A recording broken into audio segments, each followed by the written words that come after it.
Well, good morning and welcome to Advent. I don't know how you feel necessarily about it, but time has been moving even faster, it seems, than it normally does. December has arrived somehow way ahead of schedule. I haven't even noticed November as it flew by, and we're now fully into December. We're talking about things that are happening on December 8 and 9. December feels like it's almost arrived ahead of schedule, and just even with the way the Advent schedule works, this being the first Sunday of Advent, it's already been kind of in swing for a week now. Not just in December, but at all times of the year, the mystery of the Incarnation kind of surprises us and arrives a bit ahead of schedule. No matter what you think about Christmas time, the idea Jesus, God in the flesh, was here on this earth is a mystery. It's something that we don't fully understand, and it somehow surprises us. It catches us off guard and maybe even a little bit unprepared. It's still amazing to me to think that the creator of the universe, the one that formed the stars, was born to a young woman in a stable. And what's even more amazing or exciting then is that God had intended to do this.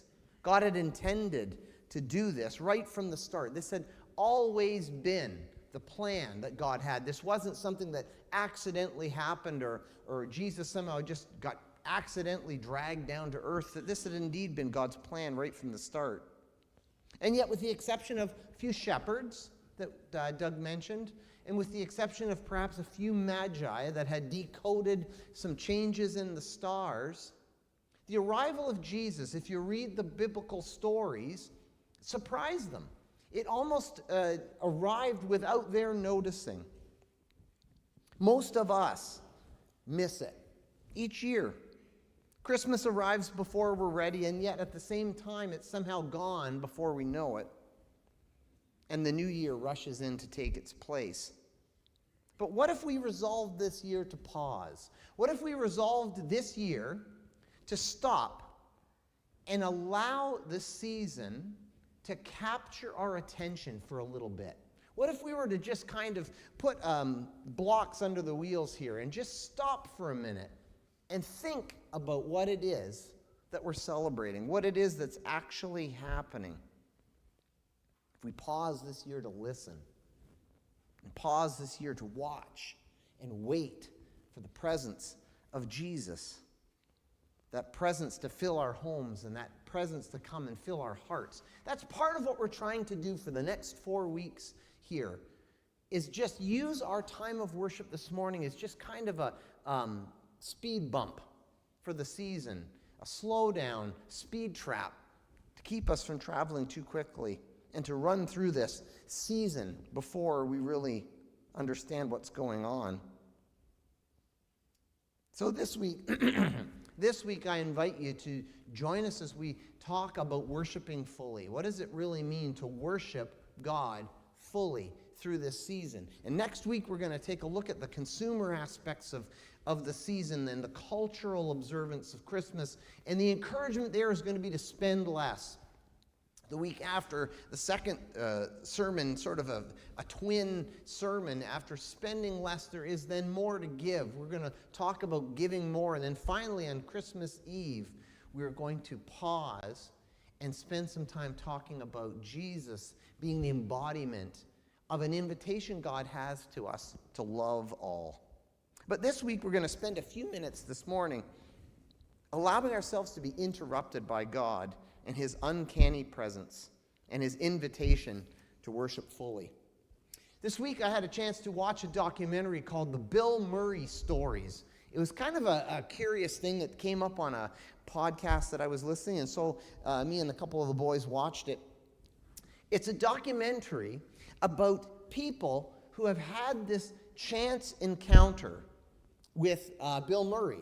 These stories have eventually sort of become a bit of an urban myth, and they start to have a history all their own. And then people start sharing these stories. And then this documentary filmmaker started realizing that that everybody seems to be having these crazy experiences where they run into Bill Murray. Stories like one where a university student is at a bar. He's there one evening and decides to leave the bar for a moment to go to the bathroom. And while he's at the urinal, somebody behind him covers his eyes like this. And so he thought, oh, it's one of his buddies goofing around. And then he turns around to look, and it's Bill Murray backing out of the bathroom. And he says, "No one will ever believe you."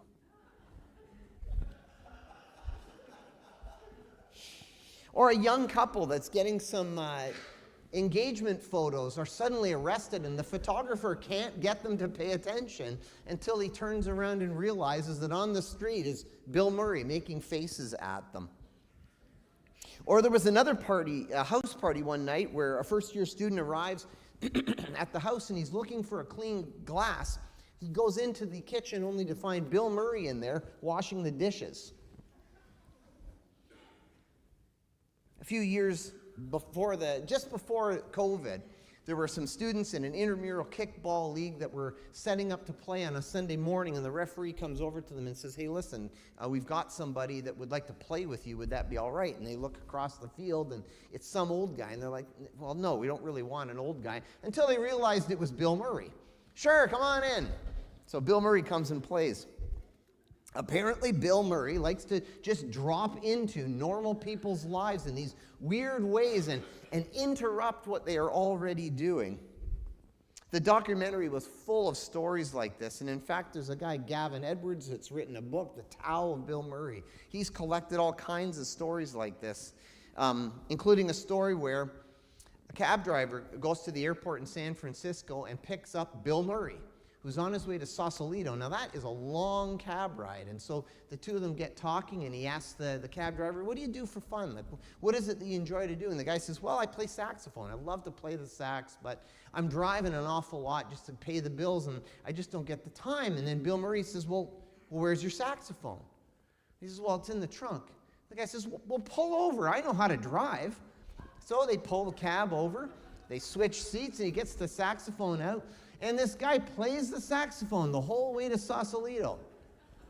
Along the way, they see a barbecue joint that looks good, and so they pull over and they have lunch. They have barbecue. Stories like this, meetings with Bill Murray, have become a bit of a cultural phenomenon for some. And now, they're not all good stories, to be sure, but Bill seems to have a way of dropping into people's lives randomly. And the documentary kind of starts to stitch these stories together and realize that there's a theme going on. There's something happening, perhaps a method to the madness.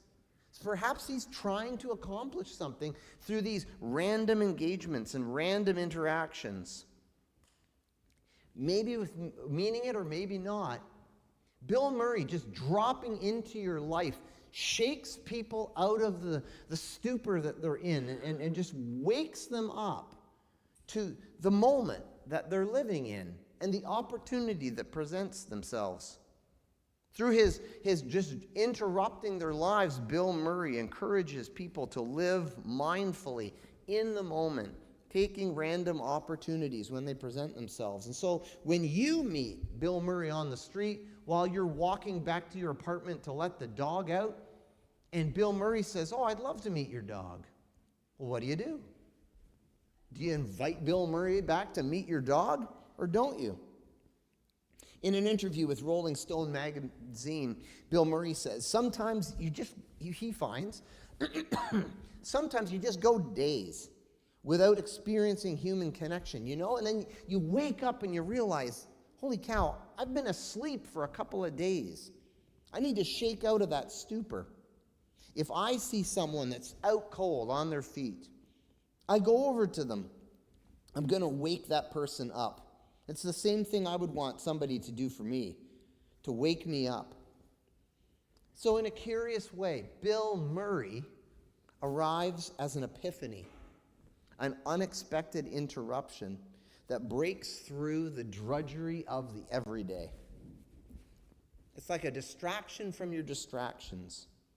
People describe it as something that wakes them up. And if we let it, Advent can surprise us at this time of year. Advent can interrupt what's already a busy season and wake us up to what we're actually in the middle of. This morning, Isaiah is interrupting us. In chapter 9 of Isaiah, if you've got a Bible, I invite you to turn there. We're going to be working our way through this song. Isaiah is seeking to surprise us this morning, but we need to wake up first. As chapter 9 begins, Isaiah is saying there is going to be an interruption from the doom and gloom and chaos of war. You see, the Assyrians have already captured the northern tribes and carried them all away. Let me move this down a bit. See if that helps. They've captured these northern tribes and they've moved them away. And so you've got the tribes, the land that used to belong to Zebulun and the land that used to belong to Naphtali, the land in northern Israel that we'll later know as Galilee. Isaiah says that that land will one day see a new light, a new hope in the midst of darkness. That's in verse 2. Now, don't go running away with the text just yet. We have a bad habit when we read texts like Isaiah 9 that are so familiar, that we just grab the ball and just run down the field. Oh yeah, I know where this is going. This is Galilee, and that's where Jesus is going to live, and so he's the light, and continue. But just slow down. Remember the original readers to this text. Remember the people to whom Isaiah is speaking and what this text is going to mean to them. This song in chapter 9 encourages the anxious people of Judah, the southern kingdom, who have not seen anything on the news except chaos and war and political strife. For those that live in Judah, there's currently a leadership crisis that threatens everything. They've already seen 3 out of the last 4 kings in Israel die to assassination. And then Hoshea is then just carried off. We don't even know what happened to him. And then in the southern tribes in Judah, after Uzziah's 52-year reign, we have Jotham, a bit of a disappointment. And then King Ahaz, each one seeming less than their predecessor. They act like boys among men. But Isaiah says that a light will dawn for the people of Judah. And it'll become like dividing the spoils of victory. Verse 3 says, it'll arrive with the joy of an abundant harvest. Just one good thing after another. It'll be just like when Gideon destroyed Midian in Judges 8 and 9. And then there's this beautiful play on words that there's this rod of oppression that's resting on the king.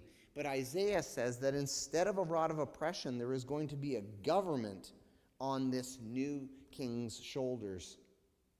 Verse 5 says that the boots of war and the cloaks soaked in blood will just be burned because they will no longer be needed. Lord, deliver the day when the tools of war will no longer be needed. And then a child king, will be born. And again, that's so familiar to us, it just kind of flips past us and we don't notice it. But a child king is a surprise. A child king is not the way kings are supposed to be arriving. They arrive as adult men.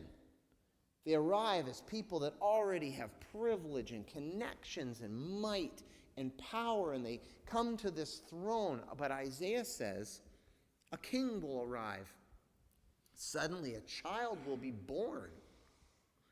It'll be a surprise. Children are usually not kings, except in the gravest of circumstances. If your king is a child, then that usually means something has gone terribly, terribly wrong. But here is a son being delivered to a people, and he wears a mantle of leadership. His name is 4 things that arrive in rapid succession. And we've already this morning sung 2 or even 3 songs that use these titles. First one is wonderful counselor, not wonderful, but wonderful counselor. The second one, even more curiously, is sometimes translated as a mighty warrior or mighty God. It comes with the ambiguity of the Hebrew text. It's really quite interesting. El Gibor is what the Hebrew says, and it means divine warrior, but the words are reversed. Instead of it being a warrior God, it's a God warrior.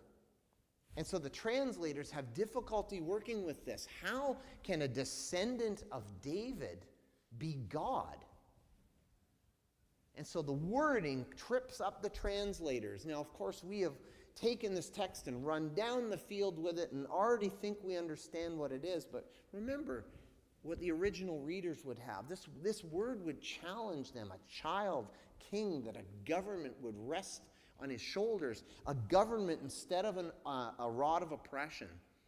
A child that would be a wonderful counselor and somehow God. An eternal father.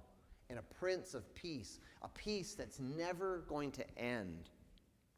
His greatness will be unmatched.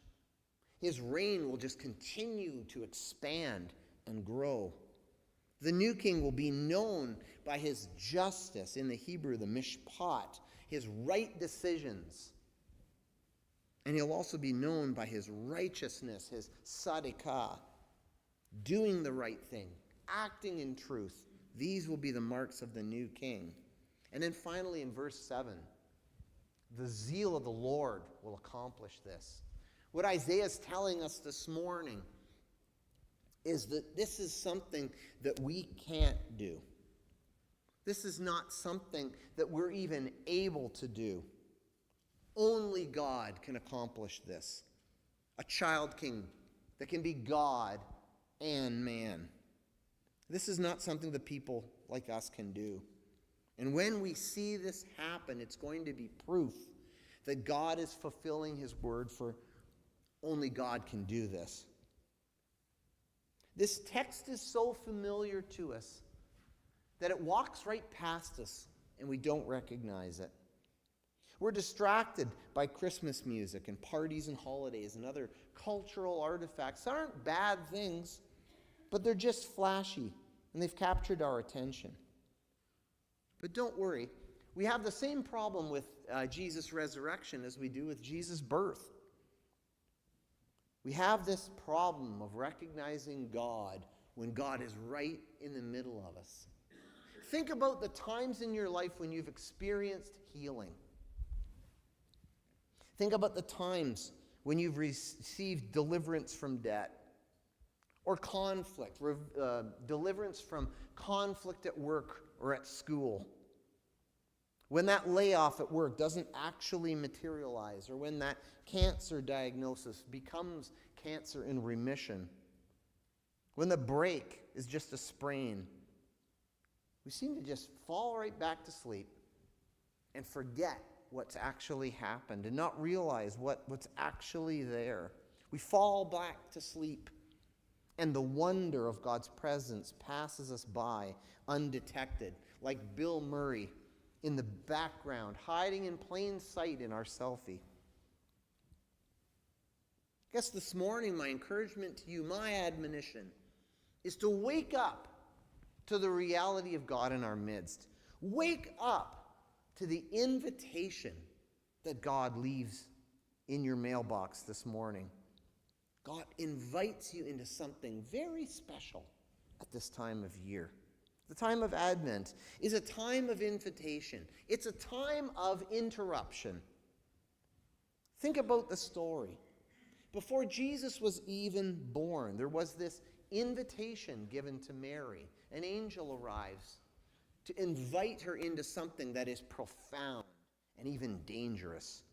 An invitation to believe. An invitation to have faith. And before Jesus was born, there's also the invitation to Joseph. Another visit during a dream where Joseph was invited to be obedient. There was an invitation extended to shepherds, an invitation to come and see. There was an invitation extended to the wise men at a far distance in a strange land. God had reached out and invited these strange foreign men to come and to worship and to recognize Jesus for who he really is. Jesus is no celebrity that has a few moments of fame and will someday be forgotten. Jesus is the child king. He is the one whose reign will never end. It'll be known for its justice and righteousness. An eternal Father, Prince of Peace, wonderful Counselor, mighty God warrior. God is present this morning, right here in our midst, hidden in plain sight. And the question this morning that I have for you to consider is, what is God's invitation to you this morning? What has God whispered in your ear in this past week? What's God's invitation to you? Is there something in your life that you're being invited to engage in? It's presented right before you, and you just haven't taken the step. Is there a change God's invited you to make in your life, and you've just been waiting, staring at the change, unable to move? Or is it perhaps you just haven't really been thinking a lot about God lately, to be honest? It's been busy. You're here this morning, but haven't really given Jesus or his arrival or anything like that much of a thought. What is God's invitation to you this morning? That's something we'll have a chance to talk about a bit in our adult class this morning. My prayer this morning is that may our eyes be opened to the mystery that is the presence of Jesus. The empire that rules this world lays its claims on us, on our time, on our attention, on our money. So Lord Jesus, help us to realize that it is not going to ultimately satisfy, that you are the only true King. May we recognize the child who was born a king to a kingdom that will never end, the mighty warrior that will bring a lasting peace in our lives, a peace that will never end. The child who is a wonderful counselor, who can hear all of our conflicts and all of our mistakes and provide us with forgiveness and healing.